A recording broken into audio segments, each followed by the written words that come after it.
Assam Police Model Question Paper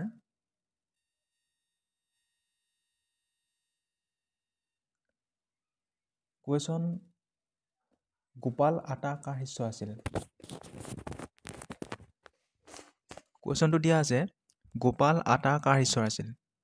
ইয়াৰ answer হ'ব মাধৱদেৱ। Next question ভক্তদেৱৰ পিতৃৰ নাম কি আছিল? ইয়াৰ উত্তৰ হ'ব চন্দ্ৰ ভাৰতী। নেক্সট কুৱেশ্যন অসমীয়া সাহিত্যত ব্যাস বুলি কাক জনা যায়? এইটো কুৱেশ্যন ABUB and APR দুয়োটা মানে ইম্পৰ্টেণ্ট আছে যে অসমীয়া সাহিত্যত কাক ব্যাস বুলি জনা যায়। কোন হ'ব ইয়াৰ? ৰাম সৰস্বতী। আৰু এটা কুৱেশ্যন হ'ব পাৰে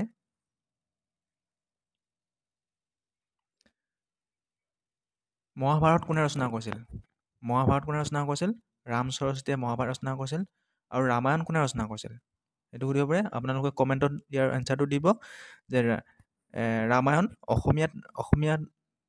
ৰামায়ণখন অসমীয়াত কোনে ভাঙনি কৰিছিল? এইটো কমেণ্টত দি দিব। নেক্সট কুৱেশ্যন অৰ্জুন ভজন নাটৰ আন এটা নাম কি আছিল? ইয়াৰ এনচাৰ হ'ব দধি মথন। নেক্সট কুৱেশ্যন গীত গোবিন্দ কোনে ৰচনা কৰিছিল? ইয়াৰ এনচাৰ কি হ'ব? গীত গোবিন্দ কোনে ৰচনা কৰিছিল? জয়দেৱ। জগতগুৰু বুলি কাক জনা যায়? আমি সকলোৱে জানো জগতগুৰু বুলি মহাপুৰুষ শ্ৰীমন্ত শংকৰদেৱক আমি সকলোৱে জানো। নেক্সট কুৱেশ্যন অপ্ৰমাদী বুলি কোন জনাজাত? অপ্ৰমাদী কোন? অপ্ৰমাদী কবি বুলি কোন জনাজাত? মাধৱ কন্দলী। চৰ্যাপদবোৰ কি চন্দত ৰচিত? চৰ্যাপদবোৰ কি চন্দত ৰচিত? মাত্ৰাবৃত্ত চন্দত। নেক্সট কুৱেশ্যন ভাওনা মূলতঃ কি ভাষাত লিখা হয়? এইটো কুৱেশ্যন হ'ব পাৰে, ইম্পৰ্টেণ্ট হ'ব পাৰে। ভাওনা মূলতঃ কি ভাষাত লিখা হয়? ব্ৰজাৱলী ভাষাত। আত্মানুসন্ধান কাৰ আত্মজীৱনী আছিল? কাৰ আত্মজীৱনী বাৰু? আত্মানুসন্ধানখন হোমেন বৰগোহাঁই। নেক্সট কুৱেশ্যন পদ্মনাথ গোহাঁই বৰুৱাৰ ভানুমতী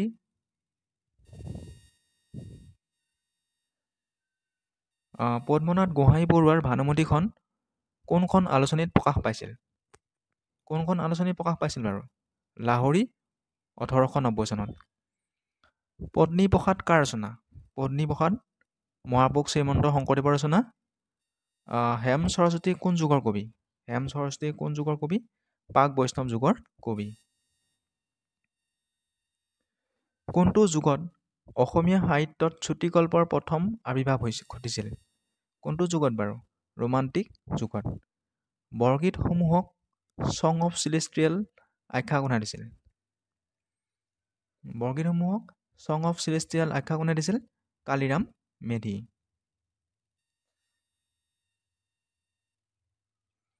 নেক্সট কুৱেশ্যন অংকীয়া নাটসমূহ কি ভাষাত ৰচিত? অংকীয়া নাটসমূহ ব্ৰজাৱলী ভাষাত ৰচিত। নেক্সট কুৱেশ্যন মালচ নামৰ পুথিখন কোনে ৰচনা কৰিছিল? ইয়াৰ উত্তৰ হ'ব হিতেশ্বৰ বৰুৱা। ধনী কবি বুলি কাক জনা যায়? ইয়াৰ উত্তৰ হ'ব বিনন্দ চন্দ্ৰ বৰুৱা। পথৰুঘাটৰ ৰণ ক'ত হৈছিল? পথৰুঘাটৰ ৰণ হৈছিল দৰং ডিষ্ট্ৰিক্টত। কিমান চনত হৈছিল?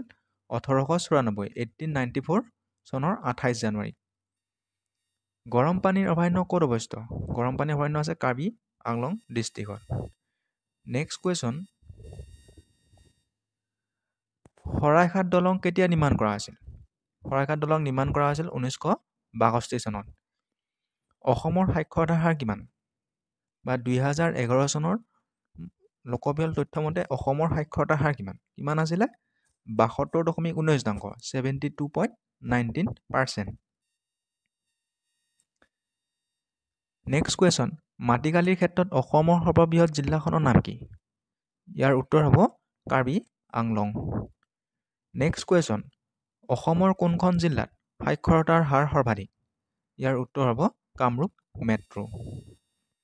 নেক্সট কুৱেশ্যন এইটো কুৱেশ্যন ABUB and APR দুয়োটাৰ কাৰণে খুবেই ইম্পৰ্টেণ্ট হয়। অসমে কিমানখন বিদেশী ৰাষ্ট্ৰৰ লগত আন্তঃৰাষ্ট্ৰীয় সীমাক স্পৰ্শ কৰে? ইয়াৰ উত্তৰ হ'ব 2খন। ইয়াৰ লগতে আৰু এটা কুৱেশ্যন হ'ব পাৰে যে অসমে ভাৰতৰ কিমানখন ৰাজ্যৰ লগত নিজৰ বৰ্ডাৰ বা সীমা স্পৰ্শ কৰে? এইটো কুৱেশ্যন হ'ব পাৰে। নেক্সট কুৱেশ্যন, মূলা গাভৰু কাৰ পত্নী আছিল? মূলা গাভৰু, ইয়াৰ উত্তৰ হ'ব ফানচেংমুং বৰপাত্ৰ গোহাঁই। অসমৰ লোকসভাৰ সমষ্টি কেইটা? ইয়াৰ উত্তৰ হ'ব 14টা। নেক্সট কুৱেশ্যন, অসমৰ সৰ্ববৃহৎ শোধনাগাৰটো ক'ত অৱস্থিত? ইয়াৰ উত্তৰ হ'ব নুমলীগড়। নেক্সট কুৱেশ্যন, পৰাগ উৎসৱ কোনটো জনগোষ্ঠীয়ে পালন কৰে? ইয়াৰ উত্তৰ হ'ব মিচিং। উৎসৱ ৰিলেটেড যিখিনি জিকে আছে সেইখিনি চাই থ'ব, তাৰ ওপৰত যিকোনো এটা কুৱেশ্যন সুধি দিব পাৰে,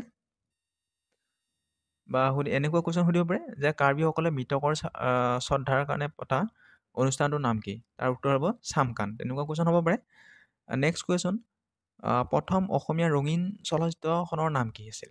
ইয়াৰ উত্তৰ হ'ব ভাইটি 1972।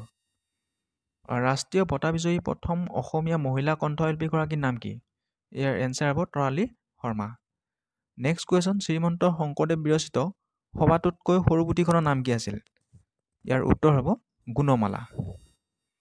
নেক্সট কুৱেশ্যন, ৰামধেনুৰ প্ৰথম সম্পাদক কোন আছিল? ইয়াৰ উত্তৰ হ'ব ইন্দ্ৰকমল বেজবৰুৱা। ৰামধেনুৰ প্ৰথম সম্পাদক আছিল ইন্দ্ৰকমল বেজবৰুৱা। নেক্সট কুৱেশ্যন, অসম সাহিত্য সভাৰ পূৰ্বৰ নাম কি আছিল? এইটো কুৱেশ্যন হ'ব পাৰে যে অসম সাহিত্য সভাৰ পূৰ্বৰ নাম কি আছিল? সদৌ অসম সাহিত্য সন্মিলনী আছিল। বড়ো সাহিত্য সভা কেতিয়া স্থাপন কৰা হৈছিল? বড়ো সাহিত্য সভা 1952 চনৰ 16 নৱেম্বৰত স্থাপন কৰা হৈছিল। আৰু এটা কুৱেশ্যন, নেক্সট কুৱেশ্যন, বড়ো সাহিত্য সভাৰ প্ৰথম সভাপতি কোন আছিল? জয়ভদ্ৰ হাজগেৰ। নেক্সট কুৱেশ্যন, অসমত ইংৰাজৰ বিৰুদ্ধে কোনে প্ৰথম বিদ্ৰোহ ঘোষণা কৰিছিল? ইয়াৰ উত্তৰ হ'ব গমধৰ কোঁৱৰ। নেক্সট কুৱেশ্যন, কোনে বংগ বিভাজন কৰিছিল? ইয়াৰ উত্তৰ হ'ব লৰ্ড কাৰ্জনে 1905 চনত বংগ বিভাজন কৰিছিল। নেক্সট কুৱেশ্যন, স্বাধীনতাৰ পূৰ্বে অসমৰ ৰাজধানী কি আছিল? ইয়াৰ উত্তৰ হ'ব শ্বিলং। নেক্সট কুৱেশ্যন, সংবিধানৰ কোনটো অনুচ্ছেদ অনুসৰি অসমক বিশেষ মৰ্যাদা প্ৰদান কৰিছে? ইয়াৰ উত্তৰ হ'ব 371B। নেক্সট কুৱেশ্যন, কিমান চনত অসমত বিধান পৰিষদ গঠন কৰা হৈছিল? 1937 চনত। অসমত আজিলৈকে কিমানবাৰ ৰাষ্ট্ৰপতি শাসন প্ৰৱৰ্তন কৰা হৈছে? কিমানবাৰ? 4বাৰ। নেক্সট আৰু এটা কুৱেশ্যন হ'ব পাৰে, অসমত পোনপ্ৰথমবাৰ কেতিয়া ৰাষ্ট্ৰপতি শাসন বলবৎ কৰা হৈছিল? কেতিয়া? 1979 মানে 1979 চনত প্ৰথমবাৰ কাৰণে ৰাষ্ট্ৰপতি শাসন বলবৎ কৰা হৈছিল। নেক্সট কুৱেশ্যন, কিমান চনত অসমত ভাষা আইন গৃহীত হৈছিল? 1961 চনত। নেক্সট কুৱেশ্যন, কোনটো অনুচ্ছেদ অনুসৰি অসম বিধানসভাৰ কাৰ্যকাল 5 বছৰ নিৰ্ধাৰণ কৰা হৈছিল? কোনটো অনুচ্ছেদ অনুসৰি অসম বিধানসভাৰ কাৰ্যকাল 5 বছৰ নিৰ্ধাৰণ কৰা হৈছিল? 1937 চনত। কেন্দ্ৰ আৰু ৰাজ্যৰ সম্পৰ্কৰ বিষয়ে সংবিধানৰ কোনটো অনুচ্ছেদত উল্লেখ আছে? ইয়াৰ উত্তৰ হ'ব আৰ্টিকল 1ত। নেক্সট কুৱেশ্যন, কিমান চনত ভাষাৰ ভিত্তিত ৰাজ্য গঠন কৰা হৈছিল? ইয়াৰ উত্তৰ হ'ব 1953 চনত, আৰু প্ৰথমখন ৰাজ্য আছিল অন্ধ্ৰপ্ৰদেশ। কি ভাষাৰ ভিত্তিত কৰা হৈছিল? তেলেগু ভাষাৰ ভিত্তিত। ইয়াৰ উত্তৰ হ'ব নেক্সট কুৱেশ্যন, স্বাধীনতাৰ পিছত অসমৰ প্ৰথমজন ৰাজ্যপাল কোন আছিল? ইয়াৰ উত্তৰ হ'ব আকবৰ হাইদৰি। মানে কুৱেশ্যনটো সুধিছে স্বাধীনতাৰ পিছত অসমৰ প্ৰথমজন ৰাজ্যপাল কোন আছিল? আকবৰ হাইদৰি। এইটো কুৱেশ্যন আহে। নেক্সট কুৱেশ্যন, অসম গ্ৰামীণ স্বায়ত্তশাসন আইন কিমান চনত পাছ কৰা হৈছিল? কিমান চনত? ইয়াৰ উত্তৰ হ'ব 1948 চনত। নেক্সট কুৱেশ্যন, সাহিত্য সভাৰ প্ৰথম অধিৱেশন ক'ত অনুষ্ঠিত হৈছিল? ইয়াৰ উত্তৰ হ'ব শিৱসাগৰ। নেক্সট কুৱেশ্যন, প্ৰথম অসমীয়া ব্যংগ আলোচনীখনৰ নাম কি আছিল? কাৰ্টুন।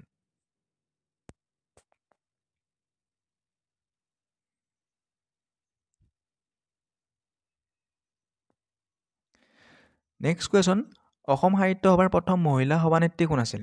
লনিনীবালা দেৱী। নেক্সট কুৱেশ্যন, প্ৰথম অসমীয়া চতুৰ্দশপদী কবিতাটোৰ নাম কি আছিল? নেক্সট কুৱেশ্যন, অসমৰ জাপি শিল্প কোন জিলাত আছে? নলবাৰী ডিষ্ট্ৰিক্টত আছে। অসমৰ জাপি শিল্প কোনখন জিলাত আছে এইটো কুৱেশ্যন হ'ব পাৰে নলবাৰী জিলাত। নেক্সট কুৱেশ্যন, অসমত চাহ খেতি কেতিয়াৰ পৰা আৰম্ভ কৰা হৈছিল? 1823 চনত। এইটো কুৱেশ্যনো ইম্পৰ্টেণ্ট কুৱেশ্যন। অসমত সহ অভিনয় পাতনি মেলা শিল্পীগৰাকীৰ নাম কি? অসমত সহ অভিনয় পাতনি মেলা শিল্পীগৰাকীৰ নাম কি? ব্ৰজ শৰ্মা। নেক্সট কুৱেশ্যন, অসমৰ কোনখন জিলাত গৰম পানী উহ অৱস্থিত? ইয়াৰ উত্তৰ হ'ব কাৰ্বি আংলং নামবৰ ফৰেষ্টত আছে। নেক্সট কুৱেশ্যন, অসমৰ ক'ত কাঁহ পিতলৰ বাচন তৈয়াৰ কৰা হয়? সৰ্থেবাৰী, বৰপেটা জিলা সৰ্থেবাৰীত। কোনগৰাকী সাহিত্যিকক পীতাম্বৰ ৰাজমেধি নামেৰে জনা যায়? কোনগৰাকী সাহিত্যিকক পীতাম্বৰ ৰাজমেধি নামেৰে জনা যায়?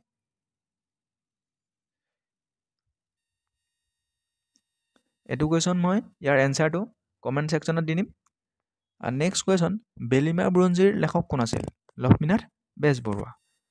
নেক্সট কুৱেশ্যন, বাইবেল কোনে অসমীয়ালৈ অনুবাদ কৰিছিল?